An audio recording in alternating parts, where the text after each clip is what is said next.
C'erano tutte le forze dell'ordine nel piazzale di Via Rismondo davanti al comando provinciale dei Carabinieri di Padova per rendere il doveroso omaggio ai 3 carabinieri caduti nella strage di Casteldazzano nel Veronese.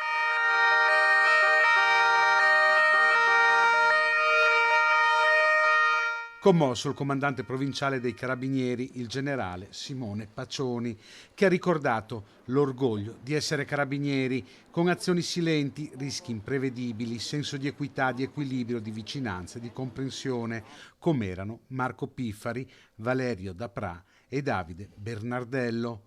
Presente anche il maresciallo maggiore Lorenzo Viel, responsabile dell'aliquota pronto intervento, commosso nel ricordare i suoi uomini.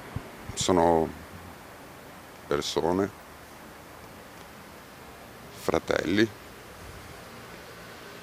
gente di esperienza.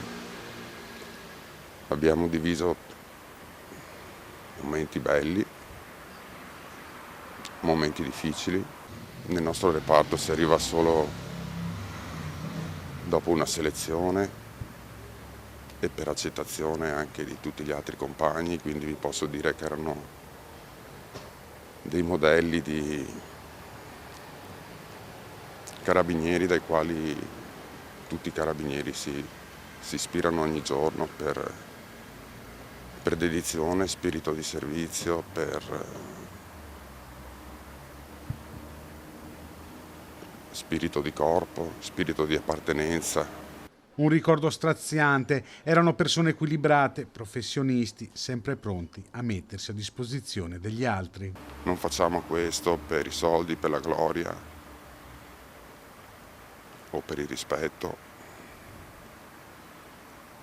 Un carabiniere vive e muore per persone che non conosce.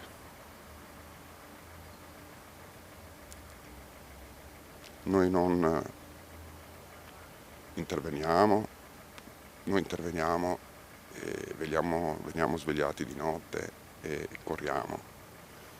E lo scopriamo dopo il perché andiamo a fare il lavoro che facciamo. Vi posso dire che erano tutti ragazzi veramente preparati, seri, con un background importante. Sono stati presi a modello da tutti i reparti come i nostri in tutta Italia.